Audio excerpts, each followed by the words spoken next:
much, everybody. It's a great honor to have President Ferdinand Marcos Jr. of the Philippines, a great family legacy, and highly respected in this country. I know that because I have many friends in the Philippines, and there's great respect, or I couldn't say it, so congratulations. Thank you. We're going to be talking about trade. We're going to be talking about war and peace.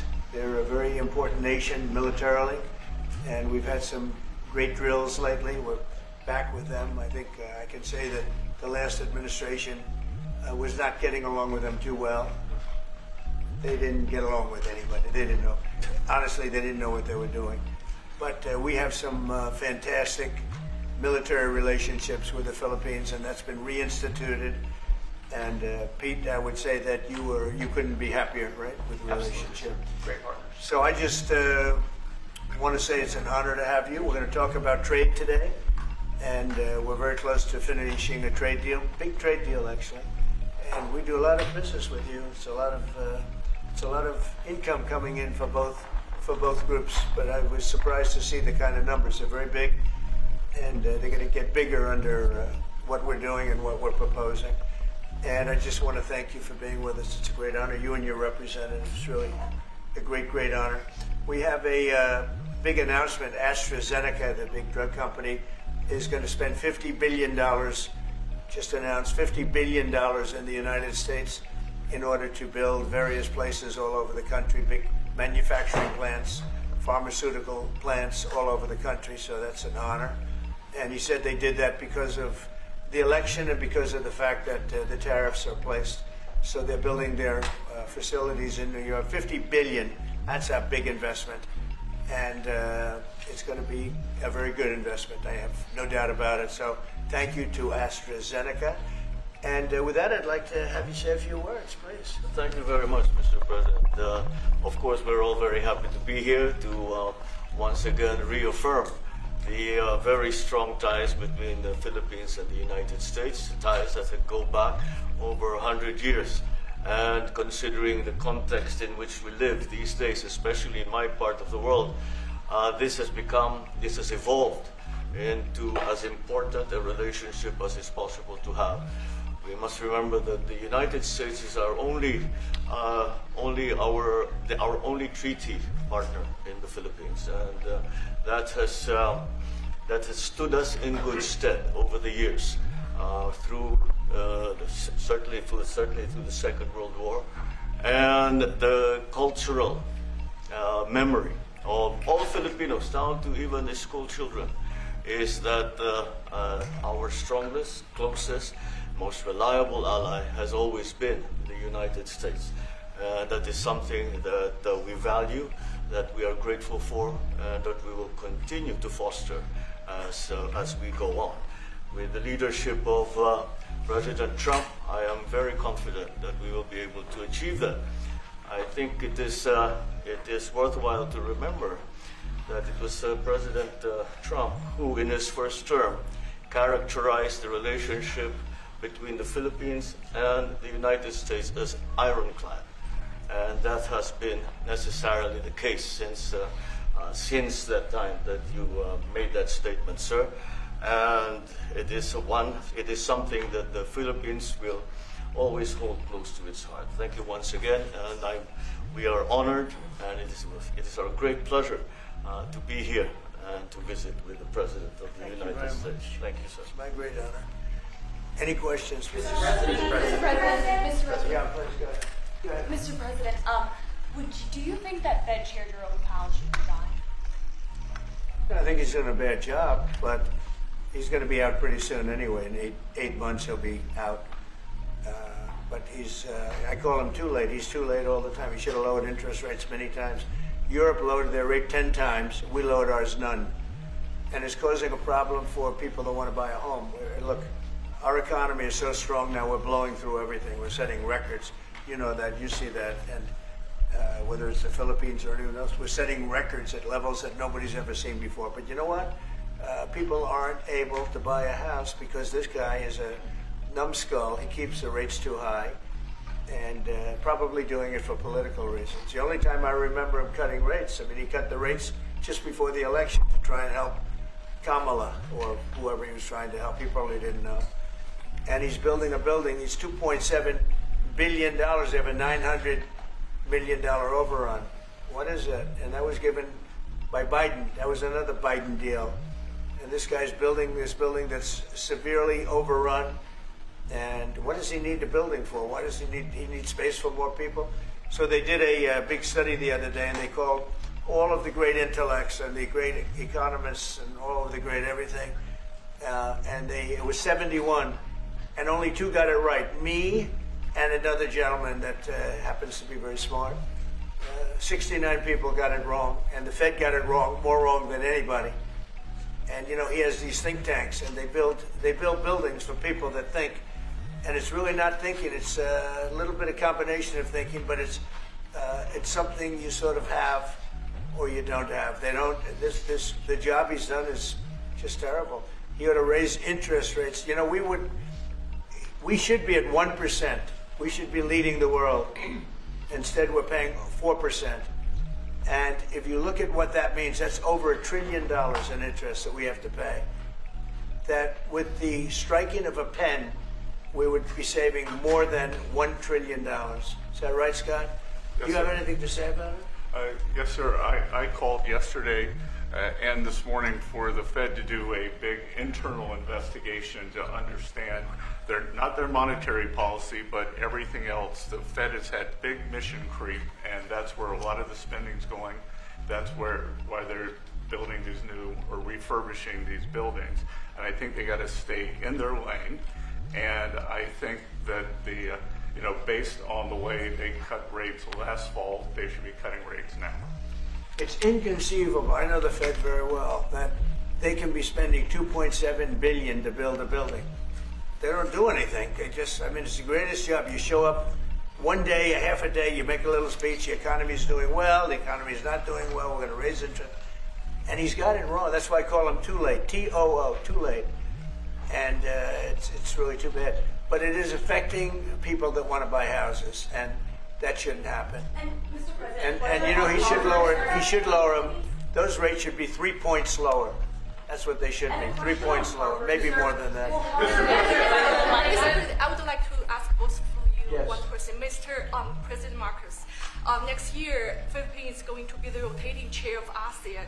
I wonder, how do you plan to balance your relationship between the United States and China? And for President Trump, Kremlin yesterday said if you are going to Beijing in September, they wouldn't rule out a meeting between you and President Putin. Is such a meeting possible? And how soon do you plan to visit China? Well, we have a lot of meetings possible. President Xi has invited me to China, and we'll probably be doing that in the not too distant future, a little bit out, but not too distant. And I've been invited by a lot of people, and we'll make those decisions pretty soon. Please. Well, as you say, we are chairing ASEAN for 2026. There is no need, in a sense, to balance, as you characterize it, to balance our relationship within the United States and China, simply because our foreign policy is an independent one, and we are essentially concerned with the defense of our territory and the exercise of our sovereign rights. Now, whether we do this not alone, we need to do this with our partners. And again, our strongest partner has always been the United States. But of course, we are trying to form coalitions and multilateral relations so that those like-minded nations who share the same values as we do, who hew to international law, most specifically the UNCLOS, present that position very clearly to anyone who has intentions of unilaterally changing the world order, and that is how we are guided in that. And I don't mind if he gets along with China, because we're getting along with China very well. We have a very good relationship. In fact, the magnets, which is a little complex piece of material, but the magnets are coming out, very well. They're sending them in record numbers. We're getting along with China very well, and I don't mind if the president dealt with China, if that's meant, because I think he has to do what's right for his country. I've always said, make the Philippines great again. Do whatever you need to do, but you're dealing with China wouldn't bother me at all. Well, now it is something that we have to do in any case. Yeah. And certainly, Do you support, Mr. President, do you support the Justice Department seeking a new interview with Ghislaine Maxwell, and did you urge the Attorney General to seek one? I don't know anything about it. They're going to what? Meet her? Your Deputy Attorney General is reached out to Ghislaine Maxwell's attorney asking for a new interview. Yeah, I don't know about She it, has but said- I think it's something that sounds appropriate to do. Yeah. Do you have any concern that your Deputy Attorney General, who's your former attorney, would be conducting the interview, given your No, your past relationship? He's a very talented person. He's very smart. I didn't know that they were going to do it. I don't really follow that too much. It's sort of a witch hunt, just a continuation of the witch hunt. The witch hunt that you should be talking about is they caught President Obama absolutely cold, Tulsi Gabbard. What they did to this country in 2016, starting in 2016, but going up to 2020 in the election. They tried to rig the election, and they got caught. And there should be very severe consequences for that. When we caught Hillary Clinton, I said, you know what?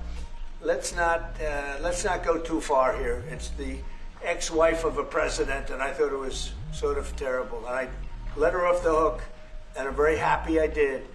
But it's time to start, after what they did to me, and whether it's right or wrong, it's time to go after people.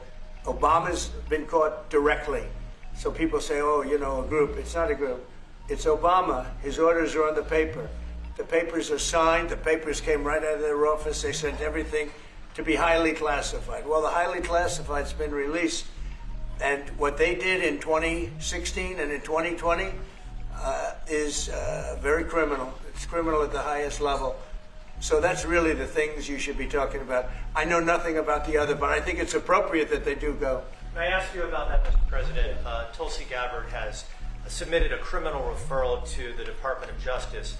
From your perspective, who should the DOJ target as part of their investigation? What specific figures in the Obama administration? Well, based on what I read, and I read pretty much what you read, it would be President Obama. He started it. And Biden was there with him, and Comey was there, and Clapper. The whole group was there. Brennan, they were all there in a room. Right here, this was the room. This is much more beautiful than it was then, but that's okay. I have nice pictures up that came out of the vaults. They were in there for 100 years. This is much more beautiful. We have the Declaration of Independence now in the room, which wasn't here. I guess people didn't feel too good about putting it here, but I do. But you know what? If you look at those papers, they have them stone cold, and it was President Obama. It wasn't lots of people all over the place. It was them too. But the leader of the gang was President Obama, Barack Hussein Obama. Have you heard of him? And except for the fact that he gets shielded by the press for his entire life, that's the one they... Look, he's guilty. It's not a question. I like to say, let's give it time. It's there. He's guilty. This was treason. This was every word you can think of. They tried to steal the election. They tried to obfuscate the election. They did things that nobody's ever even imagined, even in other countries. You've seen some pretty rough countries. This man has seen some pretty rough countries, but you've never seen anything like it. And we have all of the documents. And from what Tulsi told me, she's got thousands of additional documents coming. So President Obama, it was his concept, his idea, but he also got it from crooked Hillary Clinton. Crooked is a $3 bill. Hillary Clinton and her group, the Democrats, spent $12 million to Christopher Steele to write up a report that was a total fake report. Took 2 years to figure that out, but it came out that it was a total fake report. It was made up fiction. And they used that. Now, the one thing they weren't able to do was and probably the only thing I respect about the press in years is the press refused to write it before the election. They refused to put it in. The Steele report was a disaster. all lies, all fabrication, all admitted, an admitted fraud. She paid $12 million and the Democrats for that report to a wise guy named Christopher Steele. He wrote a phony report, and they wanted to get that report in before the election. And I'll tell you what, I talk about all the time, the fake news, how bad it is. But in this case, they wouldn't do it. They saw it, they read it, and they said, we don't believe it. And it was only after, substantially, like a month and a half after the election, that it got printed, and it was a big wisp. It was just like a bang of nothing, because the election had ended. If that report had gotten published by the New York Times or somebody, and I respect the Times for maybe only this, because they're crooked as you can be. They're a terrible paper, a crooked, corrupt paper. But for this one moment, they said, this is bullshit, we can't put this in. And neither could any other paper. Wall Street Journal's a lousy paper, very, very dishonest paper. As you see, I'm suing them for a lot of money because they do things very badly. It's got a nice name, but it's really, in my opinion, it's a terrible paper. And it can be corrupt. But just so you know, they didn't take the Steele report. It was the dossier. Remember the famous dossier? I called it the fake news dossier. The news wouldn't publish it. And I'm amazed. They had 2.5 months. It was finished. 2.5 months. That was supposed to be what was going to happen. And it got published a couple of months after the election. And frankly, nobody cared too much about it. But that was a big thing.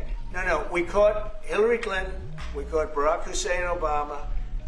They're the ones. And then you have many, many people under them. Susan Rice. They're all there. The names are all there. And I guess they figured they're going to put this in classified information and nobody will ever see it again, but it doesn't work that way. And it's the most unbelievable thing I think I've ever read. So you ought to take a look at that and stop talking about nonsense, because this is big stuff. Never has a thing like this happened in the history of our country. And by the way, it morphed into the 2020 race. And the 2020 race was rigged, and it was a rigged election. And because it was rigged, we have millions of people in our country. We had inflation. We solved the inflation problem. But millions and millions of people came into our country because of that. And people that shouldn't have been, people from gangs and from jails and from mental institutions, people that we don't want in our country, and people that we're getting out, dangerous people. 11,888 murderers, many of them 50%, more than 50%, murdered more than one person. I hate to say this with such a distinguished guest, but you know, they asked me a question. I got to answer the question.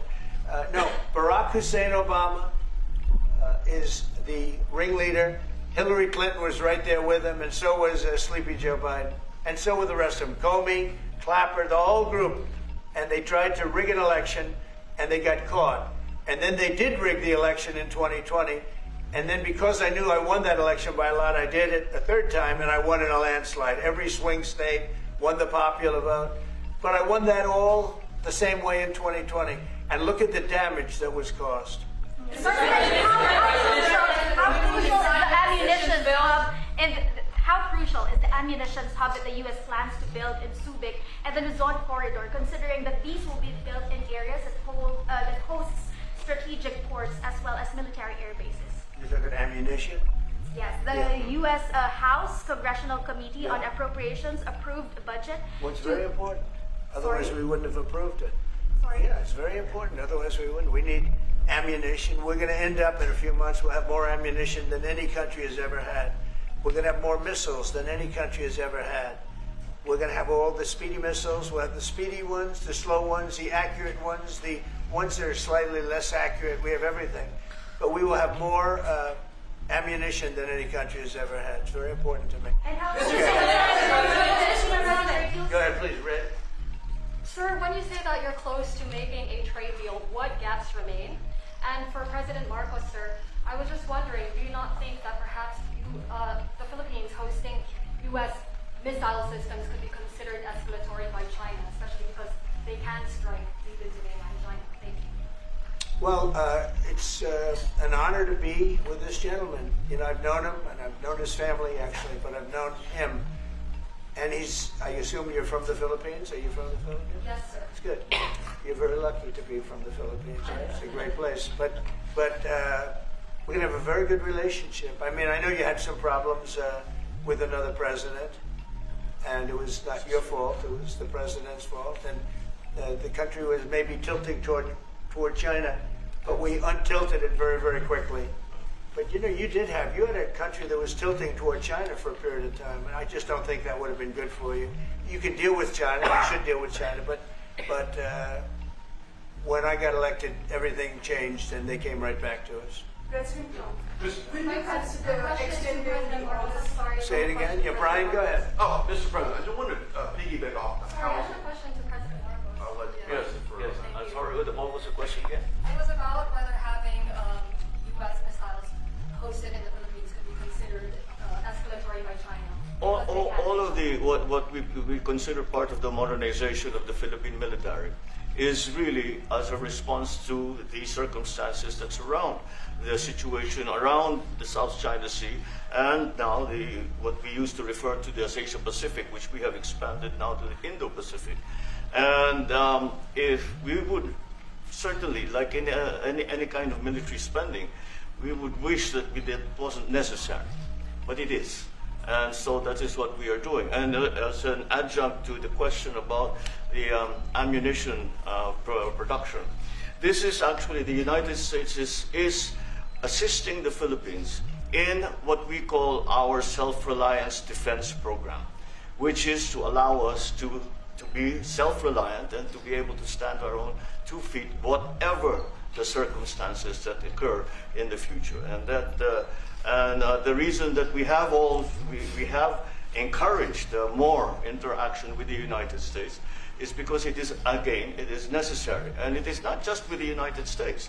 It is with all our neighboring countries and even countries as far afield as the Scandinavian countries, the EU. And so this is an ongoing process. And again, I will stress the point that we do this because we feel it is necessary.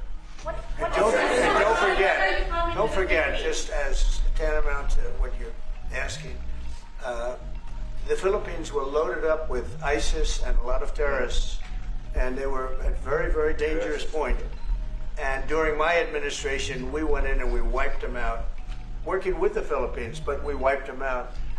But if we didn't go in, I don't know what would have happened. I don't know who would be your president right now. But we spent a lot of time and a lot of talent on going into the Philippines and wiping out terrorists. They had a tremendous problem during my administration.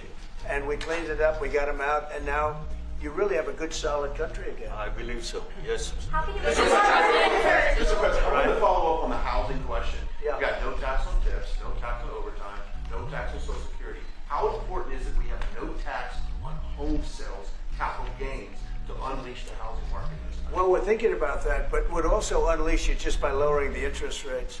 If the Fed would lower the rates, we wouldn't even have to do that. But we are thinking about no tax on capital gains on houses. And very impressed that you asked that question because nobody knew that. Well, how did you find that out? That's very. I wonder why there's somebody I'm very close to. There's a leaker. There's a leaker. I've also got a question. I find it a very interesting world that we know more about two people at a Coldplay concert just hours after that viral video than we know of Thomas Crooks 1 year after attempting to assassinate you. What is holding back the investigation on Thomas Crooks? Well, they've reported to me and they've told me things, and they really say they haven't found anything that was abnormal. I would say this: the Secret Service was very brave because they were right there and they jumped on me. They made a mistake. They should have had somebody on that roof, and they should have had communication with the local police, who also, they did a very good job, but they made some mistakes, and we have a whole different group of people now. I don't think anything can happen, but I think we have the best people anywhere in the world right now, and I think they've learned. And they went into him very, great detail. They gave me the whole thing, and what can I do? They say that it was just a nut job that was looking to do this, and I spoke with the FBI, the new FBI. I spoke to the FBI, who was the old FBI, I wouldn't have believed a thing they said, because the old FBI under Comey was crooked as hell. He was one of the most crooked. Everybody should read the Horowitz report. Unfortunately, Bill Barr didn't use it. But the Horowitz report, not appointed by me, it was a report on Comey and the FBI. It is one of the worst shots at a human being I think I've ever seen. In fact, the New York Times did an editorial that was one of the worst editorials I've ever seen about anybody. That was about Comey. You ought to go back and get, and Barr didn't use it because he didn't have the guts to use it, or something happened. I don't know. Too bad. He went to Mr. Durham. Instead of doing the Durham, all they had to use is the Horowitz report. And I always felt badly for Horowitz, frankly, because he's a Democrat, I guess. He was appointed by a Democrat. But that report has gotten lost, and it shouldn't be lost. You should all go back. It should be mandatory reading. Go back and read the Horowitz report on Comey and his cronies. And you'll see exactly, we're going to add that to all the stuff that we found. It just confirms it. But what we found is even more so. Now, we found absolute, this isn't like evidence, this is like proof, irrefutable proof that Obama was seditious, that Obama was trying to lead a coup, and was with Hillary Clinton, with all these other people, but Obama headed it up. And, I get a kick when I hear everyone talks about people I never even heard of. It was this one. No. It was Obama. He headed it up. And it says so right in the papers. Got everything. This is the biggest scandal in the history of our country. And it really goes on to even the auto pen, because it all relates to the same thing. It all started the same sick minds. You have an auto pen, which is a tremendous, well, we don't have a president. We have an auto pen that signs everything. I'll bet you sign everything. You don't have auto pens. Everybody, who doesn't sign? You're the president of a country. But it's all that whole thing, leading right up to the end of it is the auto pen. And the auto pen was used by people, and Biden knew nothing about it. They were signing documents that he knew nothing about. As an example, they released the Unselect Committee of Liability. The Unselect Committee spent 2 years grilling everybody, and then they destroyed all the evidence. You know why? Because the evidence made them guilty. And he gave them all a pardon. The Cheney, all the scum that was on the Unselect Committee, Cryan, Adam Kinzinger, and Democrats. And he gave them a pardon. Do you have something else? Yes, I was sir. just going to add one more thing on Adam Schiff. Director Pulte reports that Adam Schiff claims he lived in a one-bedroom apartment. Now, how does a family of four, and you're a developer, a very successful developer, how does a family of four live in a one-bedroom apartment? No, it looks like Adam Schiff really did a bad thing. They have him. Now, let's see what happens. It's not up to me. I stay out of it purposely. But it's mortgage loan fraud. It's a big deal. He defrauded banks and insurance companies and the federal government. But it's very simple. It's mortgage loan fraud. And you're right. It's a lot of people to live in a one-bedroom apartment, right? But he put it down. But he has a lot of other things far worse than that. So, no, Adam Schiff, they have him 100% on mortgage fraud. Now, if there's anybody else in this room except you would have no problem. But anybody else in this room, you'd have a problem. I'd have a problem. Yeah, please. So there was a hearing yesterday in the Harvard case. Would you allow Harvard to get their federal dollars back as a part of any agreement with the administration? No, I'm not giving. Harvard's been given $7 billion. Can you believe it? By the $7 billion, and we want money to go to all universities, not Harvard. Harvard got more than anybody else. They have $52 billion. They get huge tax incentives and tax breaks on that $52 billion. But they have $52 billion, and they got $7 billion over a short period of time.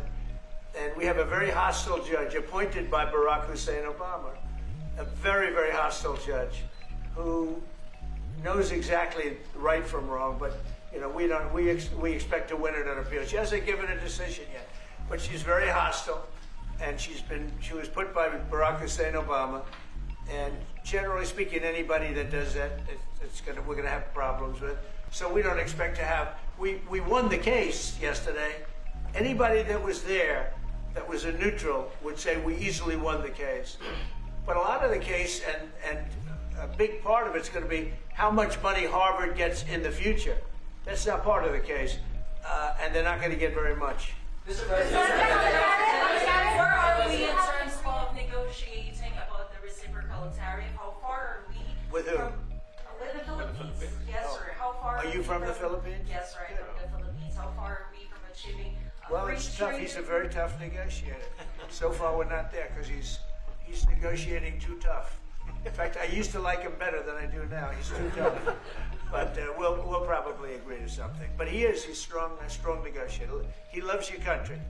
Mr. President, Mr. President, When are you coming to No, the no, Philippines? please. You talk a lot about the severe consequences that those who are involved in the Russian hoax must face. In your view, sir, what are the next steps now that these documents are out there?